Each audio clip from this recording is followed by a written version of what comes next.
Olá, eu sou Rodrigo Alves e esse é o nosso último vídeo sobre a história negra no Ceará.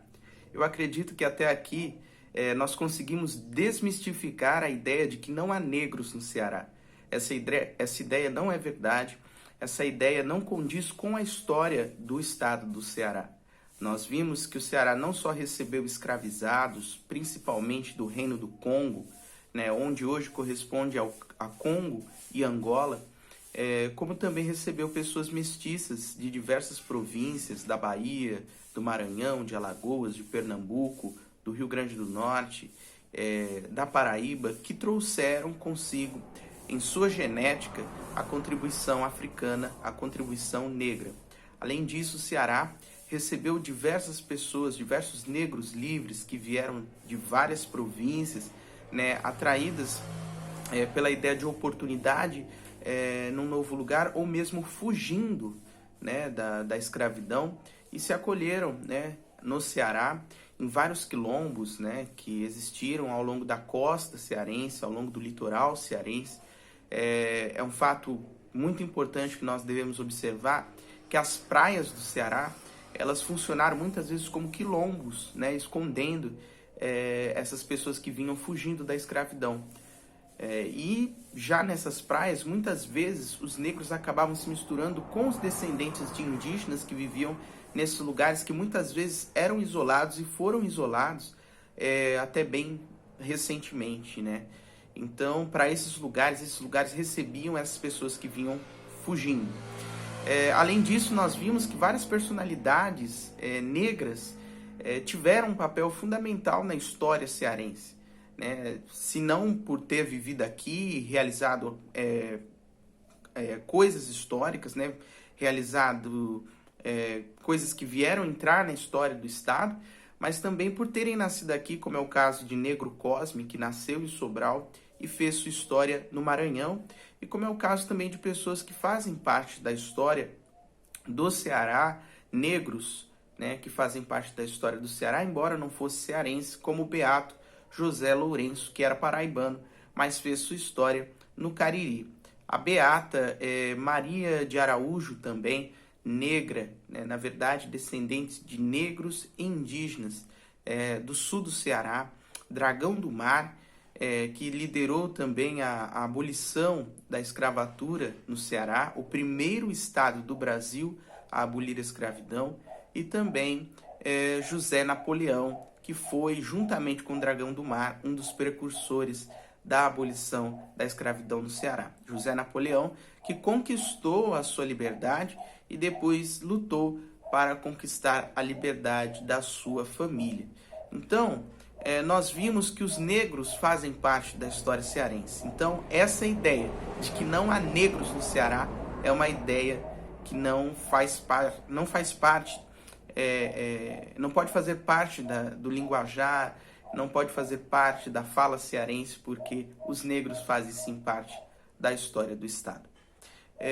No entanto, a população negra do Ceará, a população mestiça do Ceará, a população parda do Ceará, ela sempre foi uma população esquecida. Nós podemos observar isso mesmo nos jangadeiros, que juntamente com outras camadas da sociedade, outras classes da sociedade, se organizaram pela libertação dos escravizados, que em muito se parecia com a própria vida que os jangadeiros viviam, já que as jangadas onde eles trabalhavam não era deles, eram jangadas alugadas, e eles tinham uma participação muito pequena nos peixes que eles mesmos pescavam. Então, talvez isso tenha sensibilizado os jangadeiros a ponto deles terem apoiado a causa da abolição. Nós vemos que a população parda no Ceará, ela, assim como em outras partes do Brasil, ela é a população mais pobre, ela compõe as classes mais pobres da sociedade.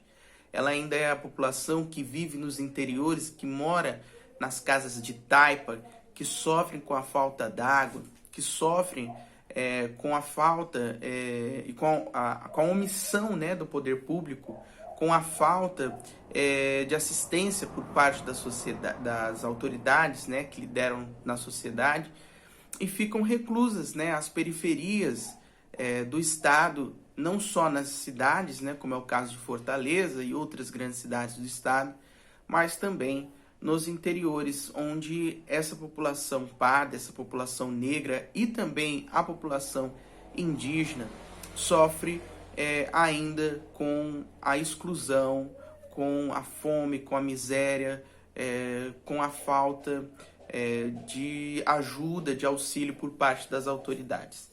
E essa falta de auxílio, essa falta de ajuda é algo intencional, é algo que faz parte da história, da essência da sociedade cearense, já que o Ceará, assim como todo o Nordeste e várias regiões do nosso país, ele é um estado comandado por famílias, né? Ele é um estado comandado por pessoas que são da família X, né? E que detêm um poder sobre o local, sobre um local determinado, sobre uma cidade.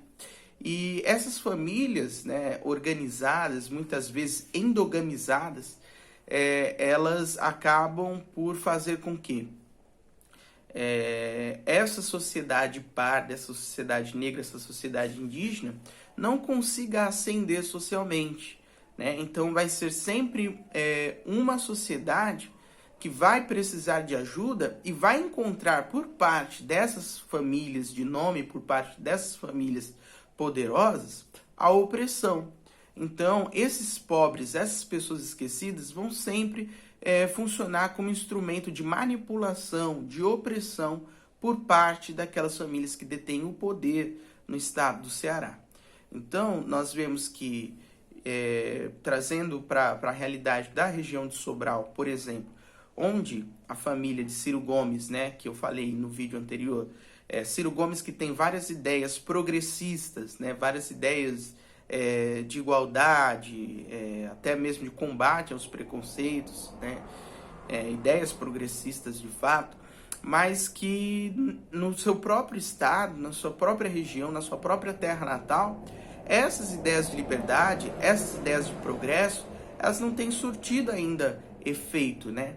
E a ponto de nós pensarmos, né, como nós podemos imaginar colocar alguém para ser presidente, por exemplo, para executar um plano, um projeto para o país, sendo que esse alguém não consegue executar esse próprio projeto na sua própria região, na sua própria terra natal, na sua própria sociedade.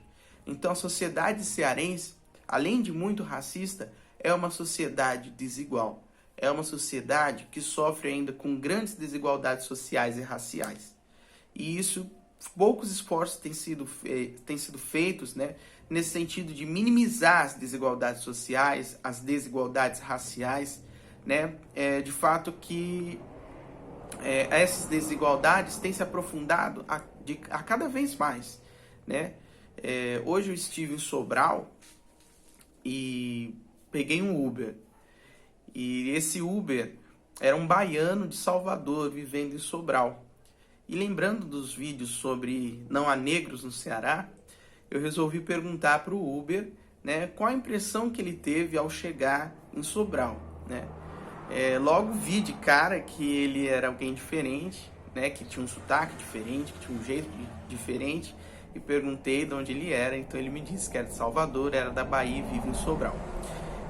Então, quando perguntei sobre as impressões que ele teve, foram justamente essas impressões de que a sociedade cearense ainda é uma sociedade que não aprendeu a ver todos como iguais, ainda é uma sociedade de famílias, de determinadas famílias, que se protege muito. Essas famílias se protegem muito para que outros não entrem nos lugares que eles ocupam. Principalmente na política, principalmente nos órgãos públicos, né, e nas mais variadas áreas da sociedade que ainda permanecem muito distantes para os negros, para os pardos, para os indígenas, para a população pobre, que continua sendo pobre sem acesso, né, à educação, muitas vezes, e à ascensão, sem possibilidade de ascensão.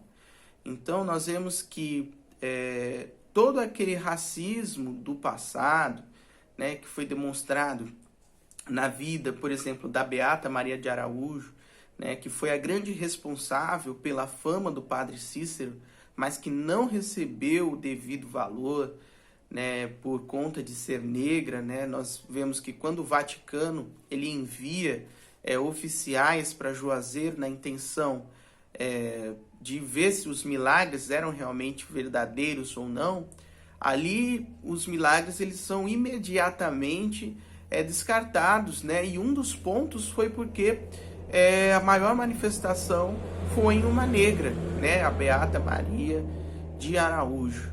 Então nós vemos que aquele preconceito com a Beata, onde ali as autoridades descrevem como uma amalgama, né, de duas raças horrendas, né, e descrevem as características físicas da Beata, né, como beiçuda e entre outras coisas, esse racismo ele persiste na sociedade cearense, talvez de uma forma não tão escrachada, mas de uma forma velada, no intuito de fazer com que essa população negra, essa população parda, essa população pobre, essa população indígena, ela permaneça nas partes, nas classes mais baixas da sociedade, sem possibilidade de ascensão.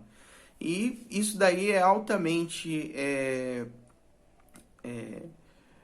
perceptível e pode ser confirmado ao andar pelos sertões, ao andar pelos interiores, ao andar pelas periferias do estado.